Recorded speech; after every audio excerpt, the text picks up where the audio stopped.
Most people were taught to look at reality. They were not taught to read it. So when the same patterns return, they call it fate. When the same number appears at the same hour for weeks, they call it imagination. When the invisible presses through the visible. In a dream that arrives the night before the event, in a sentence overheard at the moment one needed it, in the sudden weight of an empty room, they call it coincidence. The Golden Dawn was built around a different idea, that reality has a structure, that the structure can be learned, and that a trained mind can begin to read the world the way one reads a sentence. Surface first, syntax beneath, meaning beneath that. Then comes the disturbing part. The order that tried to teach this may have been founded on a lie, a set of forged manuscripts, a German correspondent who almost certainly never existed, a founding letter that turned out to be a fabrication. And yet, on that fraudulent ground, 3 Victorian men built a system that kept working long after the lie was exposed, long after the order itself dissolved, and that is still in use today. The door was forged. What was on the other side was not. What follows is what they actually saw, why what they saw was real, even though the door they entered through was not, and what their system continues to reveal more than a century after the order itself broke apart. What the Golden Dawn was attempting could not have happened a century earlier. The great Renaissance synthesis of magic, philosophy, and natural science had been quietly buried by the time Newton's age was finished with it. The scientific revolution had drawn a line. On one side, legitimate inquiry. On the other, what was now called superstition. Magic fell on the wrong side. The educated classes of Europe, who in the 16th century had debated alchemy and astrology with serious intellectual weight, now treated them as embarrassments. What survived survived in fragments. Symbolism in the lower grades of Freemasonry.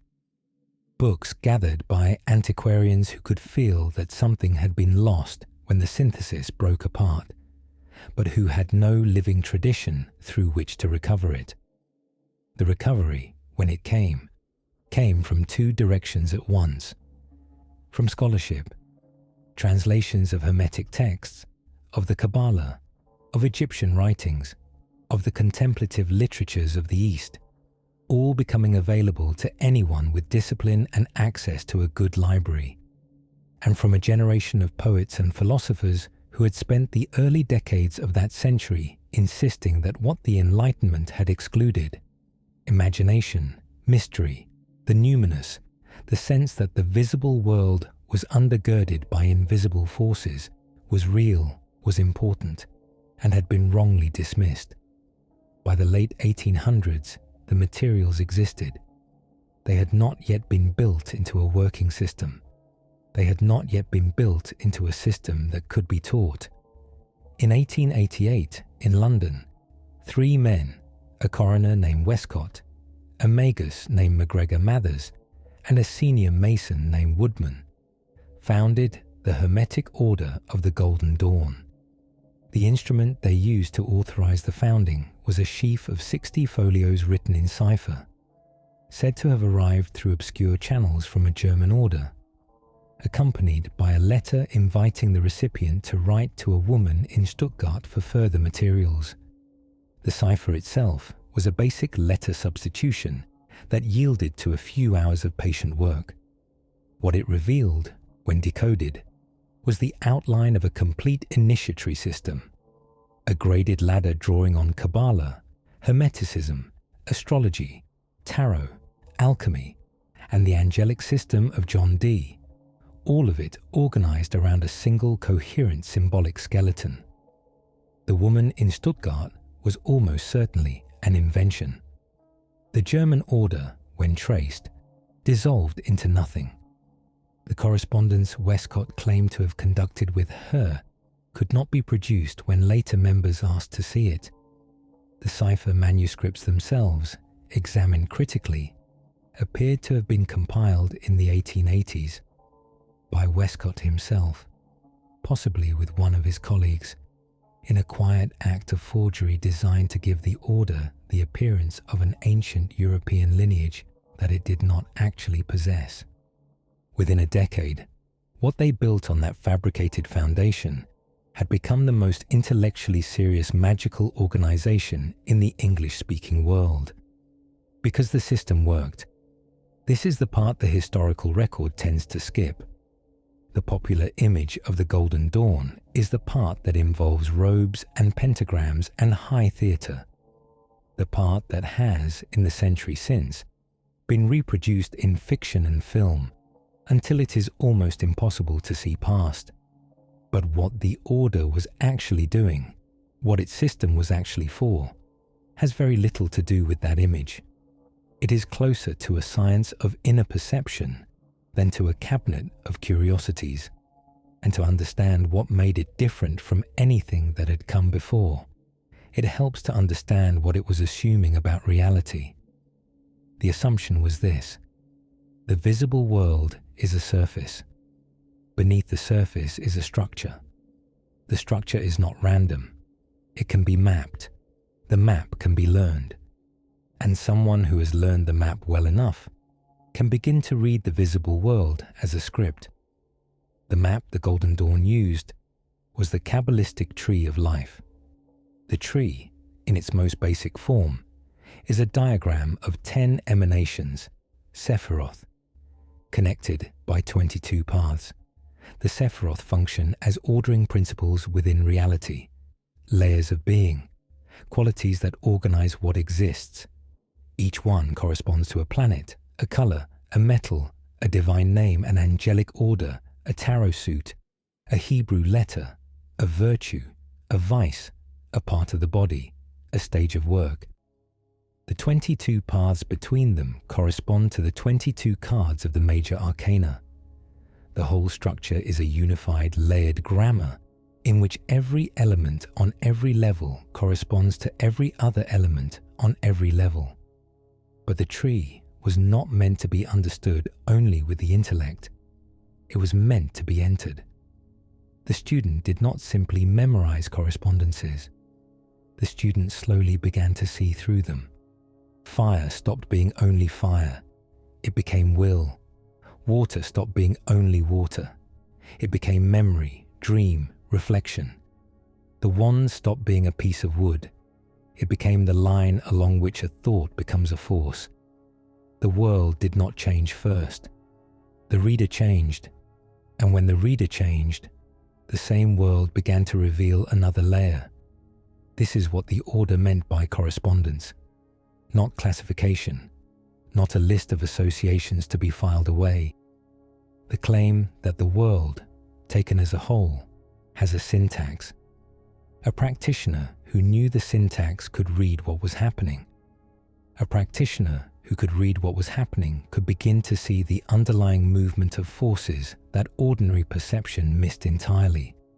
And eventually, this was the deeper claim. A practitioner who had learned to read the script could begin to participate in writing it. This is why the Order treated correspondence as the foundational discipline of its curriculum. Before any practical work was attempted, the candidates spent years inside the system.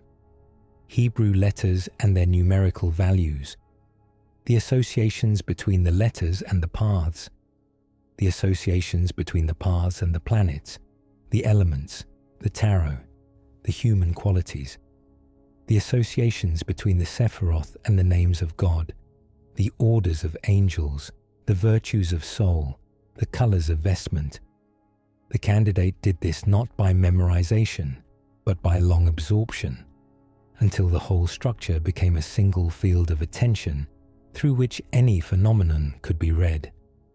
What this produced, when it was learned properly, was an apparatus of perception that did not previously exist. The trained practitioner did not see a sunset and feel something vague.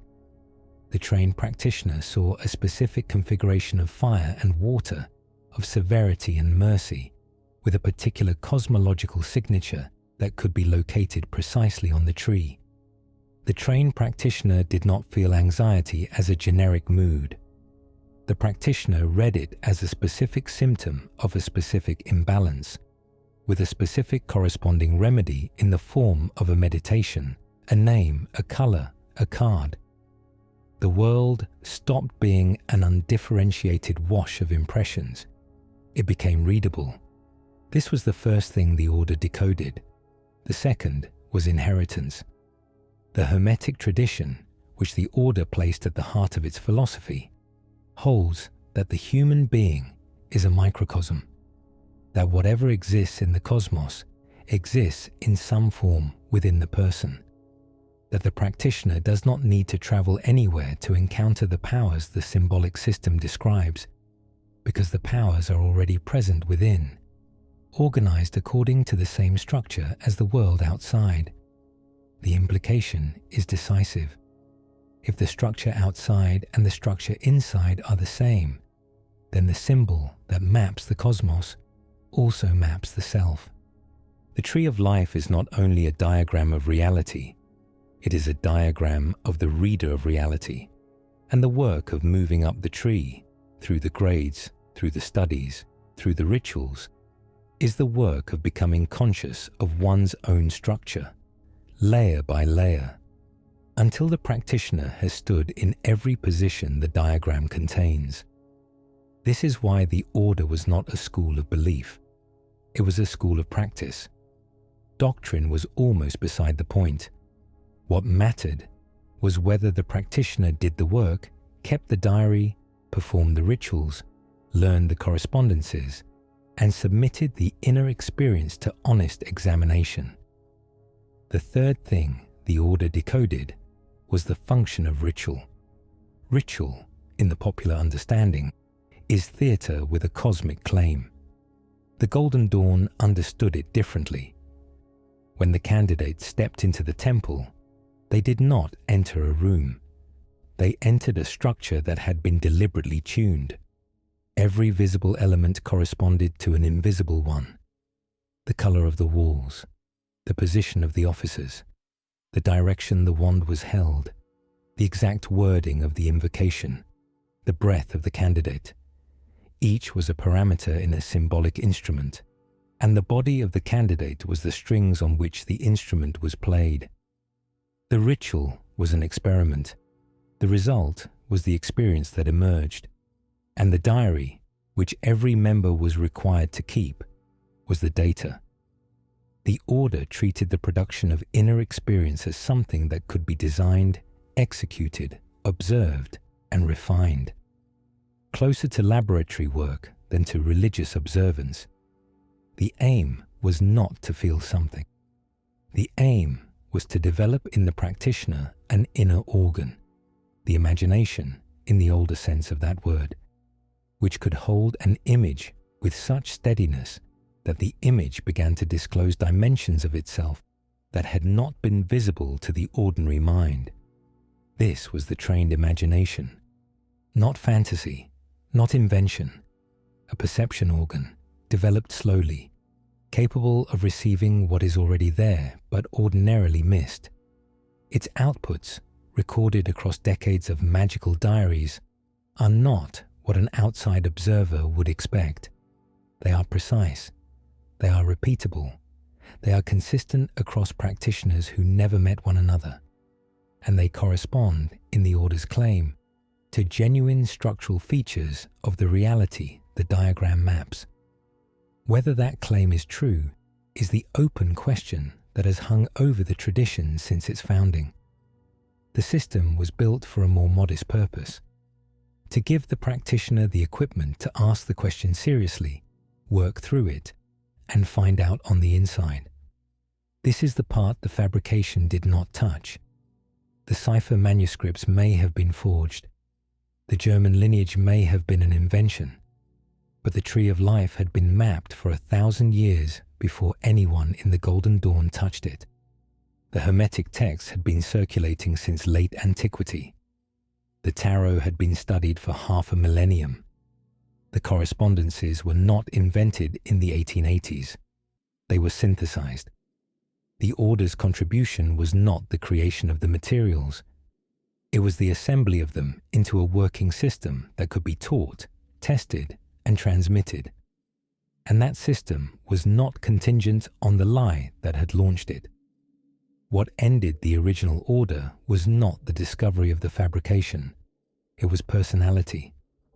Mathers, the most theatrically gifted of the three founders and the one who had designed most of the order's ritual material, had moved to Paris by the mid-1890s and was running the Golden Dawn from a distance. He was a man of immense intellectual energy and complete financial incompetence. He had a temper. He had a grandiosity that expanded with every year he spent inside a system that recognized his gifts.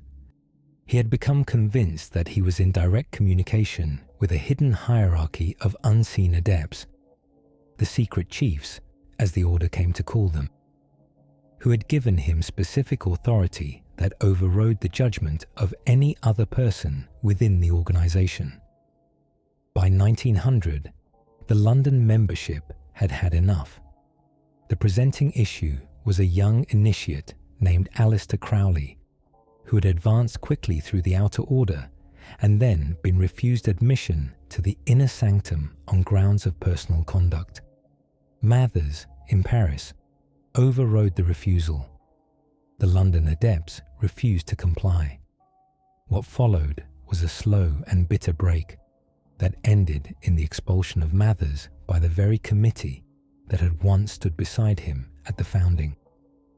The original Golden Dawn, which had taken 12 years to build, dissolved in 18 months. This was the break that mattered politically. It was not the break that mattered most.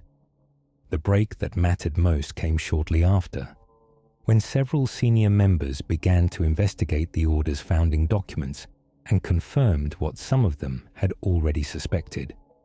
The cipher manuscripts could not be authenticated. The German correspondent could not be located. The story the Order had told about its own origins was almost certainly a fabrication. The membership split in two. For some, this was the end. They had joined a tradition. They had believed they were entering an unbroken line that reached back through European Rosicrucianism to the Renaissance Magi and beyond. The exposure of the founding story as fiction made the entire enterprise unsupportable. They left. For others, the question of the lineage was beside the point. The system worked. The initiations had produced genuine transformations in their experience. The curriculum had developed in them perceptions that they had not previously possessed. The rituals had produced effects that could not be dismissed as theatre or suggestion. They had not joined the Order on the strength of its lineage. They had joined on the strength of what they hoped it would teach them. And what it had taught them did not depend on whether a German occultist named Anna Sprengel had ever existed.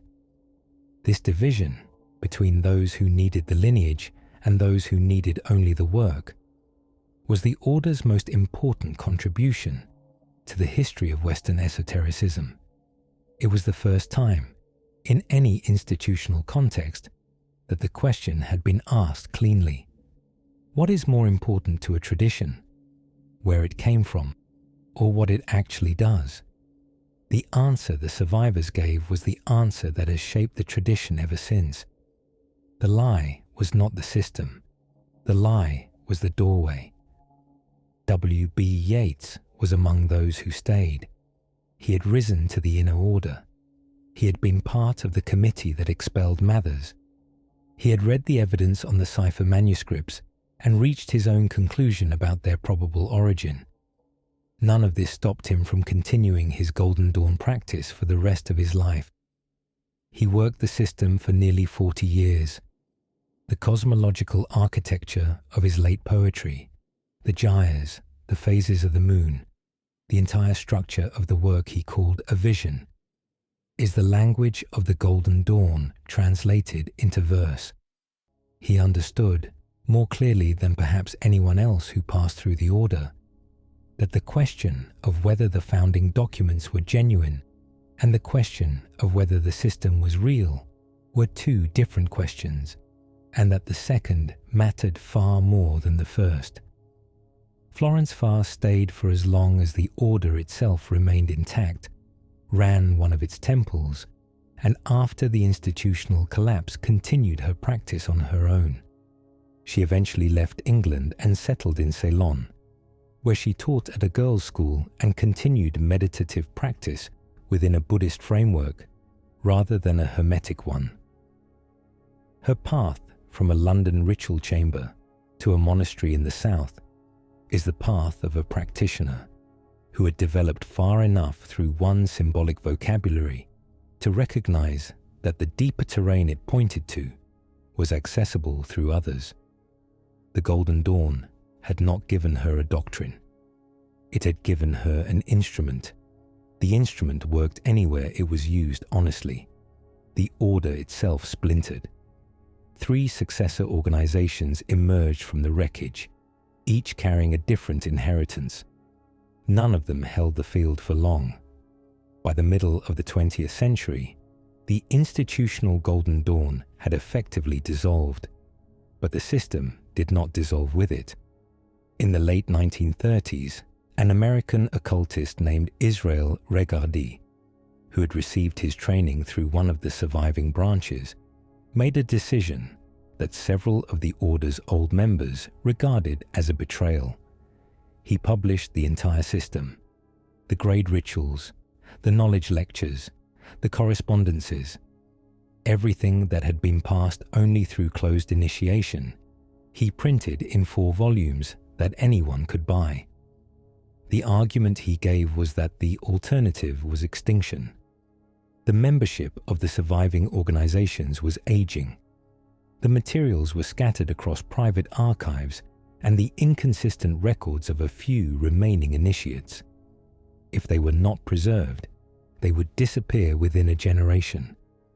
What followed proved the system's nature definitively. A new generation of practitioners encountered the Golden Dawn entirely through Regardie's printed volumes. They had never met an initiate. They were not part of any lineage. They worked alone, or in small groups built from scratch, and they followed the curriculum from the books.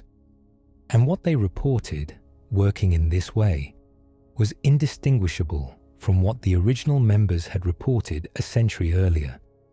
The same effects, the same transformations, the same structural shifts in perception, the same difficulties separating what could be explained as the trained imagination from what seemed to exceed it. A forged door had opened a real room. A printed book opened the same room. The system did not need the lineage. It did not need the institution. It did not need the secret. It needed only honest engagement and time. What it gave back was what it had always given back. What the Golden Dawn actually was, beneath the rituals, beneath the magical claims, beneath the costumes and titles, was an attempt at a question that the modern world had raised and then left unanswered. The question is this: if the visible world is not the whole of what is real, if the human being is more than its biological surface and its social presentation, if there are dimensions of experience that ordinary rationalism cannot accommodate, then what does one do with that? Religion offers one set of answers, but those answers come bundled with theological commitments that many people, especially in the modern era, cannot honestly make.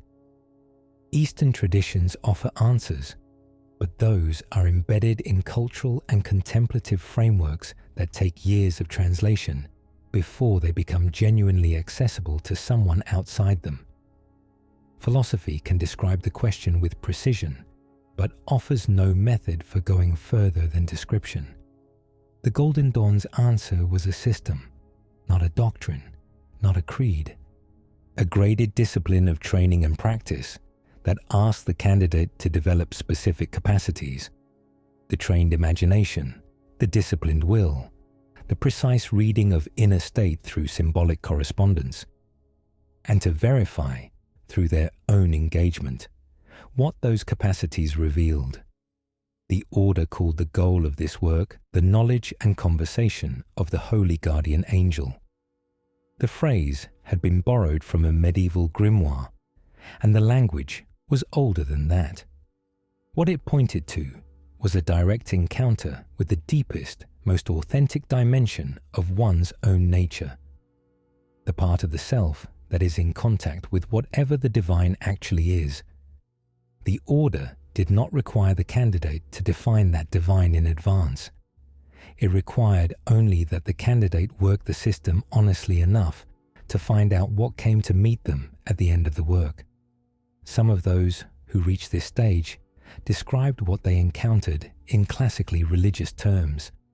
Some described it psychologically. Some described it in language closer to what physicists in the same century had begun to say about the strangeness of the deeper levels of matter. The reports do not converge on a single picture. They converge on a single fact. Something is there. The trained mind, prepared by years of disciplined symbolic work, can encounter it. And the encounter changes the person who undergoes it in ways that do not undo themselves afterward. This was the answer the Golden Dawn offered. A method, a discipline, a way of approaching the invisible that did not require belief, did not promise certainty, and did not flatter anyone. It made no offers of comfort. It asked only whether the practitioner was willing to do the work and willing to look honestly at what the work showed them. More than 130 years have passed. The men and women who built the Order are all gone. The successor organizations have mostly dissolved. The fabricated letter is in an archive at the Warburg Institute in London, where any researcher with proper credentials can read it. The cipher manuscripts can be examined. The grade rituals are in print, in dozens of editions. The Tree of Life is still the same diagram it has been for 1,000 years. The system is more widely available now than at any point in its history. The Rider-Waite Tarot, drawn from Golden Dawn correspondences in 1909, is the most widely used deck in the world. Most of its users have never heard of the Order it came from. The structure of correspondences underlies most serious Western esoteric practice and a great deal of psychological work that would not call itself esoteric at all. The gold of the Golden Dawn, whatever it actually was, has not tarnished. It has simply gone somewhere else. The question the Order was built around remains exactly as open as it was on the night the three founders met in London in 1888 to inaugurate what they believed would be the most consequential magical enterprise of their age. Whether the system leads to genuine knowledge of dimensions of reality that ordinary consciousness does not reach, whether it produces extraordinary psychological capacities that create the convincing impression of such knowledge, whether the distinction between those two possibilities matters as much as it might first appear, or whether it dissolves at a depth where the inner and the outer can no longer be cleanly separated. The Order itself did not answer this question. It gave its members the tools with which the question could be honestly asked. Some of them spent their lives working on it. The notebooks they left behind suggest that whatever they found, they did not find nothing. The fabrication that opened the door has been understood for over a century. It was already an open secret among the senior membership before the Order had finished its second decade. It did not stop the work. It did not invalidate the system.